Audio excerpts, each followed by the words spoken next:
네, 안녕하십니까. 2024학년도 5월달 고3 학생들의 국어 교육청 모의고사 중에서 고전소설 보은기울옥이라고 하는 은근 재미있는 작품 같이 읽어보고 문제 풀어보겠습니다. 먼저 길잡이 역할을 해줄 보기부터 보겠습니다. 맨 마지막 34번 보기에 바로 이 작품이 어떤 작품인가 간단히 안내가 되어 있습니다. 재화에 대한 가치관의 차이가 두드러지게 나타난다고 합니다. 재화. 네, 좀 특이한 컨셉이네요. 이는 부의 축적만을 도모하는 인물과 공동체 속에서 윤리적 삶을 실천하며 효를 중시하는 인물을 통해 형상화된다. 여기서요.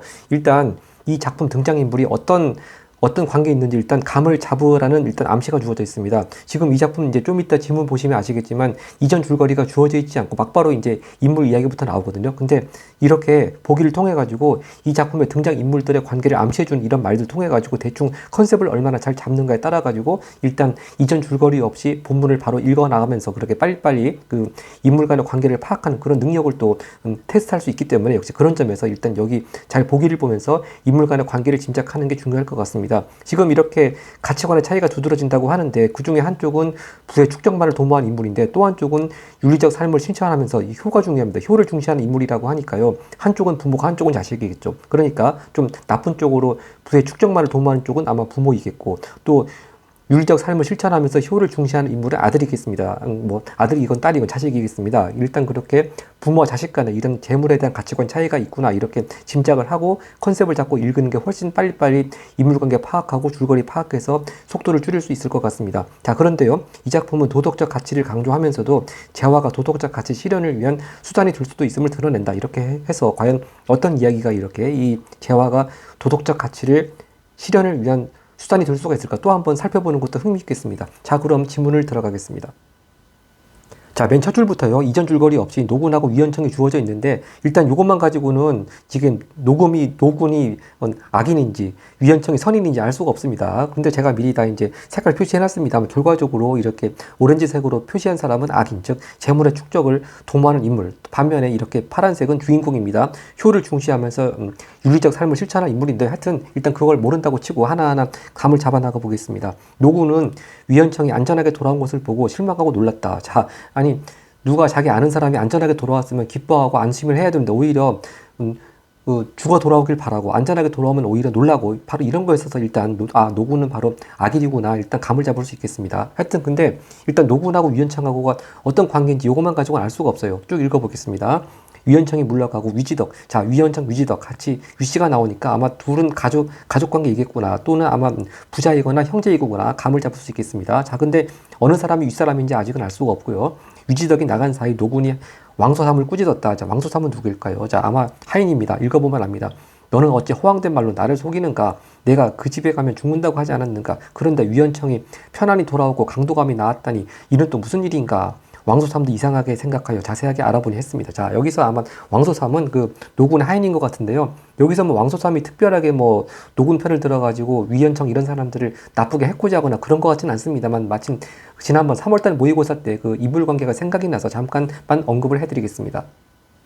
지난 3월달 국어에요. 그 고전소설 징세 비태록이라고 하는 소설이 나왔었죠. 거기서 청나라 때 실제 아주 간신의 대명사였던 화신이라고 하는 사람이 등장했고 그 화신이 그런 악인 화신의 대리인으로 뭐 여러 사람들이 등장했는데 이제 그런 악인들이 자기 대리인 통해 가지고 뭐 선인의 가족을 해코지 하고 그런 얘기 나오지 않았습니까? 바로 그런 컨셉하고 이 왕소삼이 비슷한 인물이 아닌가 싶습니다. 악인의 대리인 또는 악인과 한패거리. 근데 뭐 여기서 왕소삼은 뭐 특별하게 그렇게 위헌청 측, 즉 선인 측한테 뭐 나쁘게 해코지 하거나 그런 사람은 아닌 것 같은데 하여튼 노군하고 일단 빌런으로 보이는 노군하고 한패거리로 보인다는 점에서 일단 갑자기 3월달 징세비태록의 그 인물 관계가 생각이 났습니다. 네, 계속 읽어보겠습니다. 왕소삼도 이상하게 생각하여 자세하게 알아보니 위헌청이 강도감 집에서 귀신을 쫓아 살리고 상량문을 지어 모든 선비들을 압도한 후 천금도 거절했다는 말을 들었다. 자, 바로 천금도 거절. 이게 이제 키포인트입니다. 이걸 딱 중심을 잡고 가야 됩니다. 바로 천금도 거절했다고 하는 것에서 바로 위헌청은 아까 보기에서 봤지만 뭐 부의 축적보다는 윤리적 삶을 실천하면서 효를 중시. 바로 이 인물이 위헌청에 해당된다. 더 감을 가깝게 잡을 수 있겠습니다. 하여튼 천금도 거절했습니다. 그 말 들었습니다. 원래 상공자와 여러 사람들이 경화관에 가서 위헌청을 찾다가 순무사가 오는 바람에 아마 이 위헌청을 찾은 사람들이 아마 위헌청을 죽이려고 이 노군의 명을 받고 음모를 꾸민 사람들이 아닌가 그렇게 추측됩니다만 뭐 자세히 알 수는 없고 또 그거 가지고 문제가 나온 것도 아닙니다. 하여튼 순무사가 오는 바람에 성안의 일이 성안이 복잡하여 그만두었다. 근데 결국 이제 그래서 위원청은 목숨을 건졌다 그런 걸 암시하네요. 하여튼 왕소삼이 자세히 듣고 돌아와 급히 전하니 노군이 크게 놀라고 여전히 이제 이렇게 위원청이 살아 돌아온 걸 반기지 않는 그런 모습 역시 악인이 틀림없습니다. 기회를 보아 위지덕에 말하였다. 위원청이 평산당 상량문을 짓고 천금의 사례를 받았다고 합니다. 자, 분명히 왕소삼한테 사례를 주는 걸 거절하였다고 분명히 얘기 들었는데 거짓말로 지금 모함하고 있지 않습니까? 그래서 더더욱 노군이 악인임을 확신할 수가 있겠습니다. 네, 사례를 받았다고 합니다. 그런데도 사과하지 않고 또 보여주지도 않은 이것이 자식된 도리입니까? 그러니까 같은 위시니까요. 위지덕이 아버지고 위원청이 아들 딱 그렇게 감을 잡을 수가 있겠습니다. 그러면 노군은 엄마인가? 근데 아무리 그렇게 친엄마가 엄격하기로 하더라도 아무리 친엄마가 악인이라 하더라도 이렇게까지 아들에 대해서 모험할 수 있겠습니까?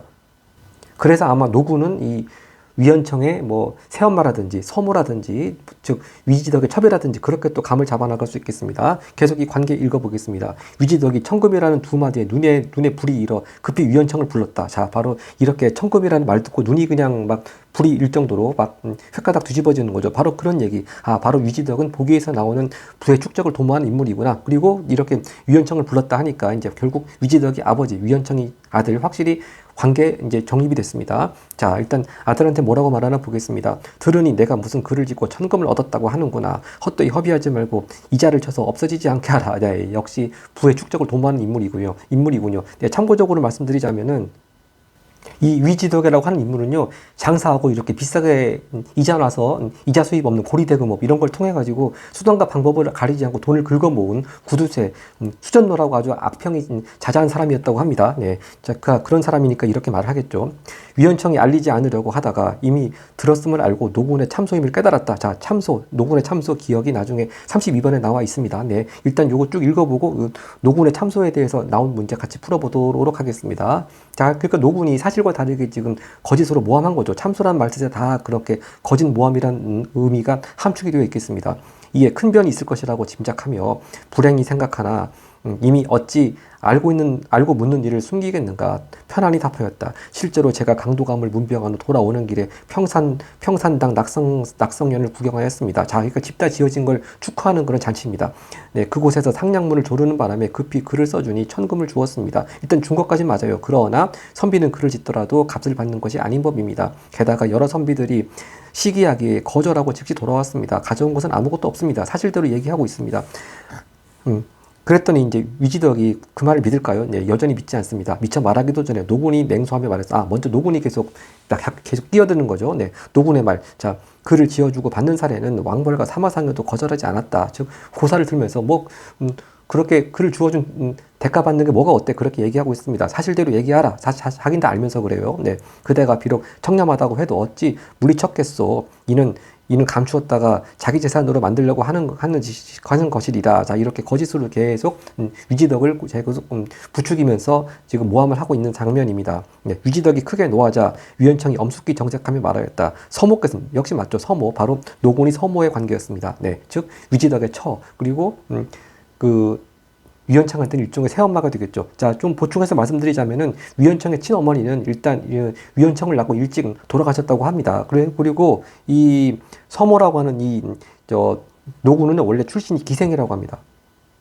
원래 출신이 기생이고요. 또 이런 캐릭터가 또 늘 그렇듯이 원래 성질이 사납고 아주 악독하고 교만하고 근데 다만 위지덕의 돈을 탐내가지고 이렇게 위지덕의 첩으로 들어와서 결혼했다고 합니다. 네, 계속 읽어보겠습니다.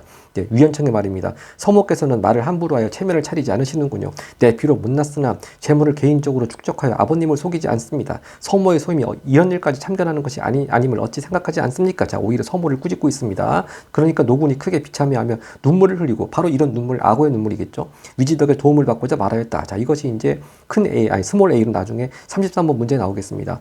첩이 우연히 말을 하였다가 이런 핀잔을 받으니 이는 모두 영감님이 너그러운 탓입니다. 네, 자, 이거 A만 가지고 풀 수 있는 게 33번 짝 선지를 나눠가면서 할 수 있으니까요. 바로 이 부분 이렇게 노군이 악어의 눈물 흘리면서 이런 핀잔을 받으니 모두 영감님의 너그러운 탓입니다. 자, 그러니까 당신이 그렇게 너그러우니까 아들이 서모한테 이렇게 막대하는 거 아니냐 그렇게 말하는 부분 33번으로 한번 가서 보겠습니다.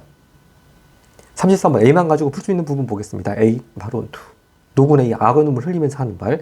1번 선지. A에서는 상대의 역할을 언급하며 고마운 감정 땡이고요. 다 이게 영감님 때문에 제가 나를 무시하는데 이게 고마운 감정 아니죠. 2번 선지. A에서는 인물의 지위를 제시하며 자기가 뭡니까? 그런 얘기 하니까 일단 지위 제시는 맞는데 또 자신에 대한 비난을 반박. 그렇게 볼 수는 있겠네요. 일단 A는 세모 쳐놓겠습니다.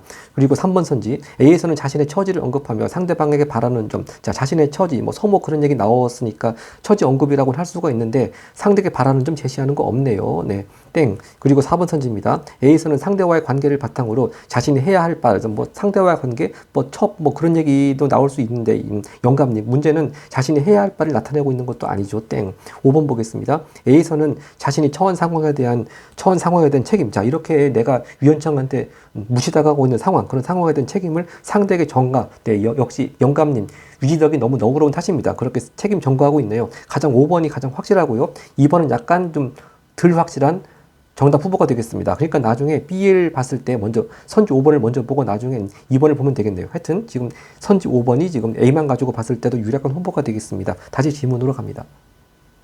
자, 이렇게 노군이 악의 눈물 흘리면서 말하는 것까지 했고요. 자, 위원청이 어이가 없어 다시 말을 하지 않았다. 위지덕은 노군의 거동을 보고는 위원청이 재물을 감추어 놓고는 노군에게 역정을 내어 책망하는 것으로 생각하였다. 이에 상을 빌치며 크게 욕하였다. 여전히 위지덕은 자기 아들을 믿는 것이 아니고 서모 자기 첩의 말을 믿습니다. 나쁜 놈이 갈수록 못되어 천금을 감추고 청렴한 척하며 서모를 질책하고 어미에게 역정을 내니 이것이 자식된 도리냐. 위원청이 당 아래로 내려가 죄를 청하며 말하였다. 아버님의 가르침을 제가 몸에 새기지 못하였으니 감히 무슨 변명을 하겠습니까? 그러나 재물을 숨기고 아버님을 속이는 것은 금수나할 짓입니다. 제가 비록 불초무상하거나 그런 짓은 차마 하지 않았습니다. 다만 주는 것을 거역한 죄를 청합니다. 자, 일종의 역설적인 표현이기도 하는데 자기는 여전히 주는 거 받은 적 없다고 하는 점을 계속 강조하고 있습니다. 위로 올라갑니다. 네, 위지덕이 더욱 화를 냈습니다. 받아 감추는 것은 오히려 이유가 있다고 할 것이다. 그러나 주는 것을 사양하는 것은 나의 가르침을 거역하는 것이다. 네, 아주 독특한 가치관을 가지신 분인데요. 주는 거 받는 게 오히려 당연한 거야. 그런 가르침입니다. 여전히 계속 이렇게 주는 걸 청금 받은 것을 놓고서 받았느냐 받지 않았느냐, 받아야 되느냐 받지 말아야 되느냐, 그걸 놓고 계속 이렇게 재화에 대한 가치관의 차이, 부자 간의 갈등 계속되고 있습니다. 자, 여기까지 지금 중략 부분 앞에까지 봤으니까요. 아까 전에 노군의 참소가 나와 있던 32번 문제 먼저 보도록 하겠습니다. 32번 바로 참소에 대한 이해에 적절하지 않은 것은인데요. 은근히 오답률이 50%를 넘어갔습니다. 53.4%인데요. 아마 시간에 쫓겨서 그런 것인가 생각이 들기도 하고요. 하여튼 일단 하나하나 보겠습니다. 선지 1번입니다. 노군이 기억 참소를 하기 전에 왕소삼에게 묻는 말에서 위원청에 무사히 돌아온 것에 대해 왕소삼을 질책하고 있음을 알 수 있다. 자, 굳이 지문으로 다시 돌아가서 보여드리지 않겠습니다. 질책하고 같은 의미의 말이 있습니다. 꾸짖었다. 네.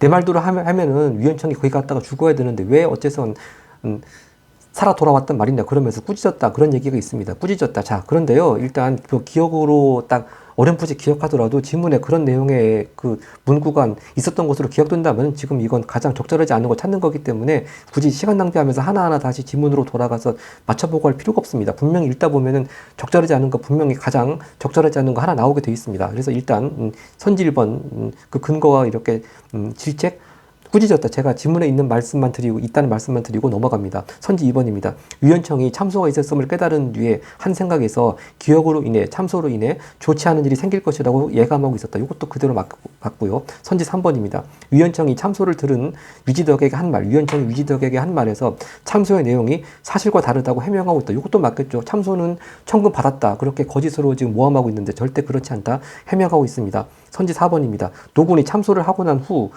위원청에게 한 말에서 위원청의 말이 거짓이라고 생각하고 있음을 알 수 있다. 자, 위원청의 말은 뭡니까? 받지 않았다죠. 받지 않았다. 받지 않았다는 말이 거짓입니까? 이거 참이죠, 참. 네, T입니다, T.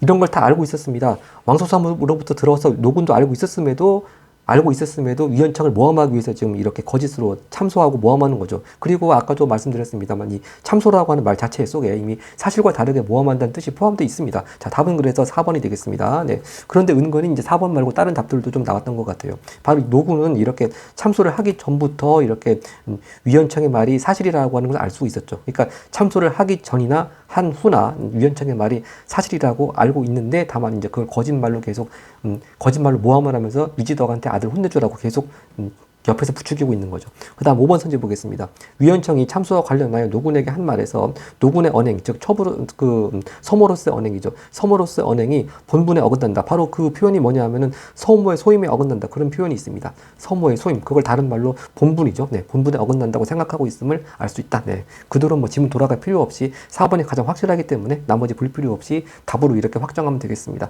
계속 지문으로, 맞아. 지문 가기 전에 또 아까 34번 보기가 있었는데요. 이 중략 부분 전만 가지고 풀 수 있는 선지가 지금 1번하고 2번 있으니까 그거부터 본 다음에 중략 줄거리 이후 부분 보겠습니다. 자, 근데 이 선지를 풀기 앞서서 일단 딱 아까 이 보기만 가지고도 인물관계 짐작할 수 있다고 했는데 일단 지문을 좀 중간 부분 읽고 나니까 확실히 명확해졌네요. 그러니까 부의 축적만을 도모한 인물. 자, 일단 부모 측에서는 이렇게 위지덕. 그 다음에 한 명 더 들자면은 뭐 이렇게 서모인 노군. 네. 그리고 또 그와 대립되게 윤리적 삶을 실천하면서 효를 중시한 인물은 또 자식, 바로 위헌청. 이렇게 벌써 인물관계 대립이 끝났습니다. 네. 자, 그 다음에 선지를 하나하나 보겠습니다. 1번 선지. 위지덕이 위헌청에게 천금을 허비하지 말고 이자를 치라, 즉 고리대금을 하라, 그런 얘기죠. 이자를 치라고 말하는 것에서 부를 추구한 인물의 모습 확인할 수 있고요. 맞습니다. 2번 선지. 위지덕이 천금을 거절한 위헌청에게 자신의 가르침을 거역, 즉 주는 건 당연히 받아야지, 그런 가르침을 거역한다고 화를 내는 것에서 인물 간의 갈등이 재화에 대한 가치관, 즉 주는 거 받아야지, 그런 가치관의 차이와 관련되어 있음을 확인할 수 있군요. 이것도 2번이 맞겠습니다. 그러면 정답은 3, 4, 5번 중에 있겠네요. 네, 계속 중략 줄거리 하고 그 이유를 보겠습니다. 네, 잠깐 중략 줄거리를 보면요. 노군은 재산을 도둑질해 도망갔습니다. 네. 그리고 위지덕은 중병에 걸리지만 위헌청의 노력으로 병이 낫자 이를 계기로 개과천선한다. 이게 확실히 극적인 반전이에요. 반전. 개과천선한다. 뭐 저승에 갔다 오신 것도 아닌 것 같은데 개과천선했습니다. 이후 마을에 화재가 일어나고 위헌청은 양주 자사에게 편지를 보낸다는데, 자, 좀 차근차근 보충 말씀을 드려보겠습니다. 아마 이 전체 줄거리를 보면요, 이렇게 위헌청이 중병에 걸리게 되기 전에 이렇게 계속 뭐 아버지하고 아들하고 갈등이 뭐 여러 가지로 있다 보니까 이렇게 막 위지덕이 위헌청을 때려가지고 이 위헌청이 자기 아버지한테 맞아 죽을 뻔했습니다. 그러니까 이렇게 아들이 그 죽은 줄 알고 이제 위헌청이 굉장히 괴로워하고요. 아니, 위지덕은 굉장히 괴로워했고요. 근데 그래서 병이 들어서 누웠는데 또 노군이 약을 먹었는데 그 노군이 그 위지덕이 먹을 약에 독을 넣어가지고 진짜 위지덕이 완전히 죽을 뻔했습니다. 거의 뭐 죽음까지 갔는데 이제 이렇게 위헌청이 선약, 즉 신선이 준 약으로 이렇게 아버지 살리는 그런 얘기가 아마 중간에 나오는 것 같습니다. 자, 하여튼 그런 일들을 계기로 해서 위지덕은 개과천선에서 완전히 딴 사람으로 거듭났다, 그런 얘기죠. 자, 그리고 이제 마을에 화재가 일어났고 그 위헌청이 양주 자사에게 편지를 보냈는데, 물론 여기는 편지에 대한 문제는 나오지 않았습니다만 이렇게 고전소설에서 편지를 딱 매개로 해가지고 얼마든지 또 단독적인 문제가 나올 수 있는 거죠. 네. 하여튼 편지 내용도 역시 그래서 혹시 출제에 대비해서 잘 주의 깊게 봐야 될 것 같습니다. 자, 일단 편지를 받았습니다. 자사가 크게 놀라고 기뻐하나 한편으로는 의심하여 유한을 불러 물었다. 자, 유한은 어떤 인물일까요? 뭐 일단 자, 계속 읽어보겠습니다. 자, 이것은 위헌청의 뜻일 것이다. 정말로 위지덕이 쓴 것이냐. 아마 이렇게 화재를 당해가지고 좀 어려움에 처한 사람들 도와주라, 그런 내용이겠죠. 그러니까 위지덕은 그렇게 할 위인이 못 되고 분명히 아들 위헌청의 뜻일 것이다, 그렇게 자사는 짐작을 하고 있습니다. 이제 거기에 대해서 유한은 고개를 숙이며 말했다. 위헌청 어른은 친척을 찾아 수일 전에 나가 오늘 밤에나 오실 것입니다. 이 때문에 큰 어르신께서 스스로 결단하신 것입니다. 그래서 과연 이거에 지금 유한이 말하는 거, 큰 어르신 위지덕이 이렇게 결단해서 뭐 이렇게 재물을 나눠주라, 그렇게 한 것에 대해서 지금 유한이 속고 있는 것이냐, 아니면 사실대로 알고 있는 것이냐, 좀 여기서 약간 고개를 갸우뚱할 수가 있는데요. 이제 그건 맨 뒤에 보면 다 저절로 밝혀지게 되어 있습니다. 계속 읽어보겠습니다. 하여튼 유한은 이렇게 편지 보낸 것이 뭐 편지 보낸 게 이게 위지덕이 결단한 내용이다, 그렇게 말을 하고 있습니다. 과연 속은 것일까 사실일까 쭉 읽어보겠습니다. 금과 은 그리고 곡식 등을 옮기고자 명령을 기다려옵니다. 저희 집에서 직접 백성을 도와주는 것이 예에 어긋나지는 않지만 큰 어르신, 즉 위지덕이죠. 큰 어르신께서는 관청에 쓰임에 보태어 천자께서 백성의 환란을 살피시는 근심을 털고 자사 어른께서 환란 때문에 잠자리를 잊고 음식을 끊으시는 것 염려를 없게 하시기 위해서 관청으로 보내고자 하십니다. 자, 이것도요 나중에 출제 포인트가 될 수 있습니다. 이렇게 위지덕이든 위헌청이든 간에 위신의 집에서 보낸 이렇게 일종의 뭐 구원 물품 같은 거죠. 이런 구원 물품들을 나눠주는 장소가 뭐 유한의 집이냐 아니면 관청이냐, 이것도 은근히 또 출제 포인트가 될 수 있으니까 잘 내용을 구별해야 되겠습니다. 하여튼 결과적으로 유한의 집이 아니고 관청에서 이렇게 구호 물품들 나눠주게 됐다는 얘기입니다. 자, 양주차사가 탕복하며 말했다. 자, 이게 또 B입니다. B, 스몰 B. 위지덕의 어진 마음과 재주를 본받아 위헌청의 낯섦을 깨달았다. 과거 더럽게 재물을 모은 것은 원래 이런 큰 계책이 있기 때문이었구나. 자, 이렇게 개과천선하기 전에 막 아주 수전노, 그렇게 악덕 구두쇠로 소문났죠. 다 그런 게 이런 큰 그림이 있었구나. 그런 뜻이겠습니다. 네. 세상 사람들이 위지덕을 헐뜯는 말은 대롱으로 하늘을 엿보고 조개를 던져 바다를 측량한 것 같구나. 바로 얼마나 사람들이 위지덕을 헐뜯는 게 속 좁은 짓이었느냐. 그렇게 이제 자기도 이제 위지덕을 잘못 생각한 것을 후회하고 있는 그런 내용이겠죠. 자, 하여튼 이 내용은 지금 스몰 B가 33번, 아까 전에 스몰 A 가지고 답을 거의 골라놨습니다만 이 스몰 B를 통해서 33번 답 확정해놓고 다시 넘어가도록 하겠습니다.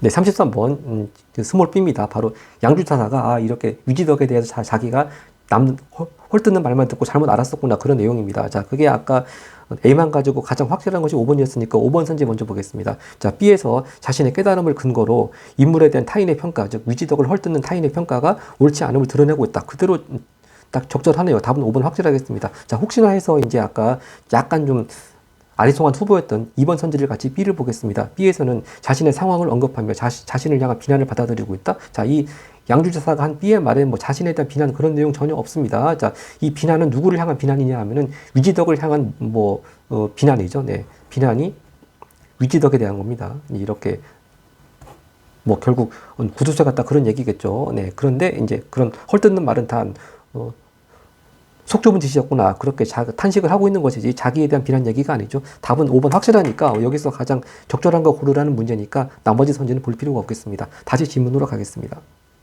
자, 하여튼 이렇게 이제 구호 물품들이 딱 관청으로 왔겠죠. 네. 이게 친히 경하관으로가 많은 백성들을 불러 위지덕의 은덕을 말해주었다. 유한 형제가 그 형세의 궁박함과 식구의 다소를 따져 나누어 주니 각집마다 은자 50냥이요 미고기 10여 석이요 비단이 두어 필이라. 이만하면 급한 미천으로는 넉넉한지라. 백성이 기뻐하며 손을 모아 은혜에 감사하며 물러가 집을 수리하고 추위와 배고픔을 구하니 그 선을 쌓음이, 즉 착한 일을 쌓은 것이죠. 선을 쌓음이 말로 다할 수 없었다. 역시 서술자 기억이 나타나고 있고요. 이제 이 뒷부분이 중요합니다. 바로 이 일은 해놓고서 바로 이 부분 쭉 내려가는 부분이 이제 사실은 이러했다 하면서 마치 고전 소설하고 소설치고 좀 특이하게 좀 자초지종을 요약하는 내용이 뒤에가 있습니다. 네. 거의 대부분 고전 소설은 이렇게 시간 순서대로 구성이 되어 있는데 이제 이 작품은 좀 재밌게 약간 좀 평소 위지덕의 이미지하고 다른 그런 일들이 나온 다음에 사실은 원래 이러이러했다 하면서 그 자초지종 요약이 지금 뒷부분에 나와 있네요. 자, 읽어보겠습니다. 이 일은 위헌청이 화제를 보고 아버지에게 말씀을 올린 것이었다. 자, 일단 발단은 위헌청의 마음에서 비롯된 것은 맞네요. 자, 근데 이제 위지덕이 다 그걸 흔쾌히 승낙을 했겠죠. 위지덕은 복을 받아 훌륭한 아들을 둔 것을 알고 있었다. 바로 이게 잠깐 말씀드리자면요. 이 위지덕이 오랫동안 자식이 없다가 그 부인이 절에 가서 아주 극진히 기도를 해서 이렇게 아들을 낳았다고 합니다. 아까 말씀드린 바와 같이 이제 그 위연청의 친어머니는 일찍 돌아가신 상황이고요. 하여튼 그런 걸 이제 아는 거죠. 재물을 아낄 때는 목숨처럼 아끼더니 마음을 돌이킨 다음 바로 이걸 아까 전에 네글차로 말하면 개과천선이 되겠습니다.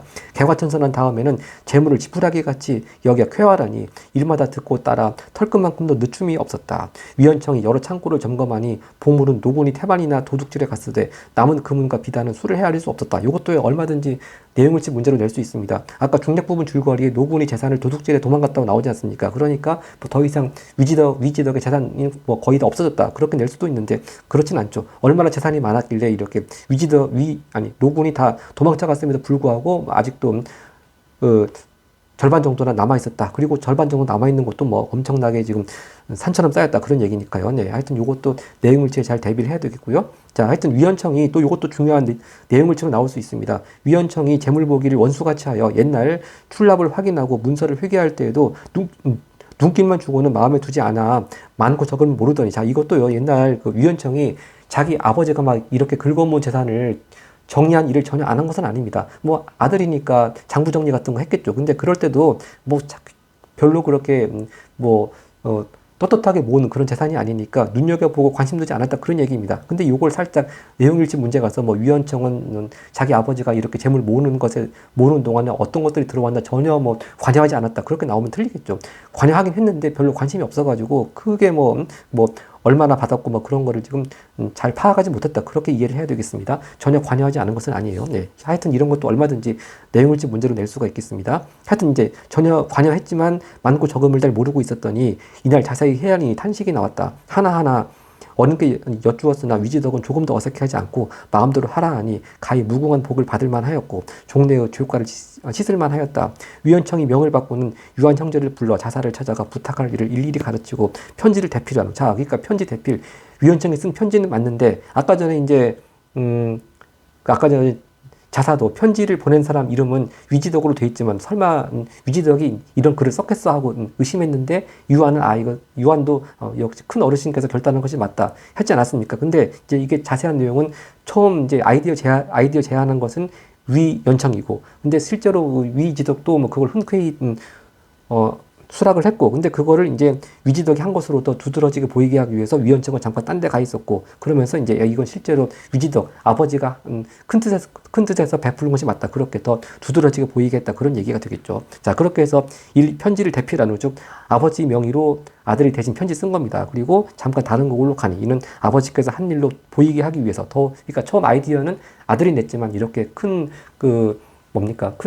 나눔을 베푸는 것은 실제로는 이게 뜻임을 더욱더 부각시키기 위해서 이런 행동을 한 것이다. 그런 얘기겠죠. 다 유아는 그런 것 다 이미 알고 이렇게 양주 자사한테 그 편지의 내막에 대해서 아까 그렇게 말을 했던 것입니다. 네, 자 충분히 이해가 되겠습니다. 자, 잠깐 그 문제 풀기 앞서가지고 또 참고 말씀드리자면은 이 보은 기우로, 자 보은이라고 하는 말은 뭐 흔히 알듯이 은혜를 갚는다는 말이고요. 기우라고 하는 건 남녀간의 기이한 인연 그런 걸 말하는 것 같습니다. 그럼 여기 그 여자 주인공은 누가 나오느냐? 노군과 그 위지덕의 만남이다. 그건 아니고, 네, 이 위원청하고 이제 아마 백소저라는 여자 주인공이 있습니다. 이 백소저라고 하는 여자 주인공이 위원청하고 또 만나가지고 결혼을 하게 되고, 그 아까 중략 부분 줄거리에도 이렇게 위지덕인 죽을 뻔했다가 살아는 얘기가 나오는데 거기도 아마 이렇게 백소저가 중요한 역할을 하는 걸로 알고 있습니다. 하여튼 그 나중에 혹시 다른 시험에서 워낙 이 보은 기울기 장편 소설이다 보니까 이렇게 백소저가 등장하는 다른 파트도 뭐 충분히 나올 수가 있겠습니다. 네, 하여튼 여기서 기우라고 하는 건 위원청과 백소저, 즉 남녀간의 만남 그런 걸 뜻하고 여기서 백소저도 중요한 역할을 하는데 이 지문에는 나오지 않았다. 잠깐 그것만 언급하고 이제 31번 문제 보겠습니다. 31번 역시 고전소설 첫 문제답게 서술상 특징 문제가 나오고 있습니다. 적절한 것입니다. 1번 꿈과 현실의 교차 이런 거 본 적 없고요. 2번 서술자 직접 개입을 통해, 자, 늘 나오듯이 뭐 서술자가 직접 개입하면서 논평한 거 여러 차례 확인했는데 문제는 뭐냐 하면은 인물의 성격을 막 웃기게 놀리는 거, 희화하는 거 이런 거 본 적 없습니다. 네, 그래서 그냥 흔히 앞에만 쓱 보고서 그냥 이거 맞다고 넘어가면 안 되겠습니다. 서술자 개입은 맞는데 인물의 성격을 희화한 부분이 없습니다. 3번 우의적 소재 활용해서 미래에 일어날 일을 암시하고 있다. 자, 글쎄요, 뭐 아까 전에 위원청이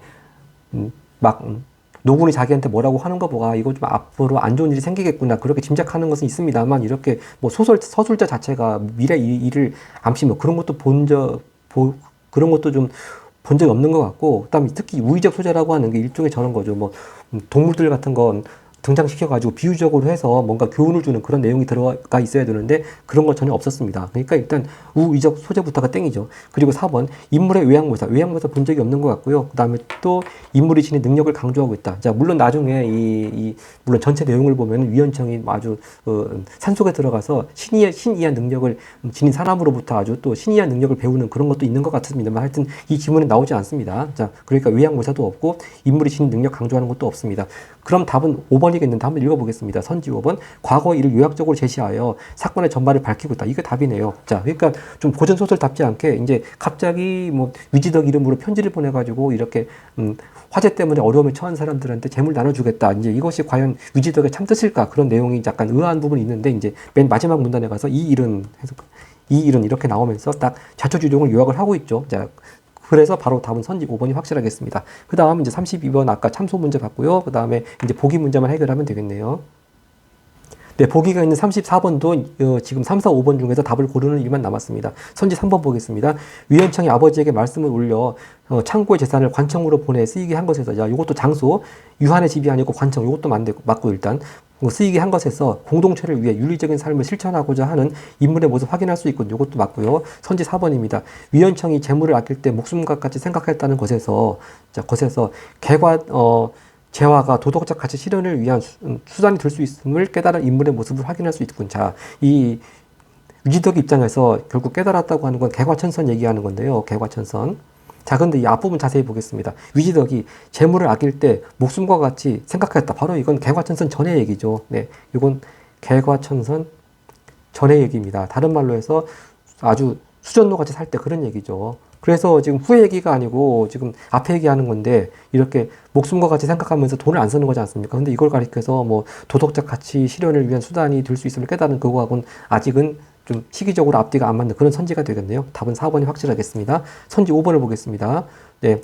위원청이 아버지 이름으로 편지 써. 요거 맞습니다. 요까지 일단 맞죠. 아버지 이름으로 편지를 써서 양주 자사에게 보낸 것에서 선행의 공을 아버지에게 돌려 효를 실천하고자, 바로 효가 또 이런 의미가 있었네요. 선행의 공을 아버지에게 돌려 효를 실천하고자 하는 인물의 모습 확인할 수 있군. 5번도 맞겠습니다. 자, 이렇게 해서 고전소설 보은 기후로 같이 봤습니다. 고맙습니다.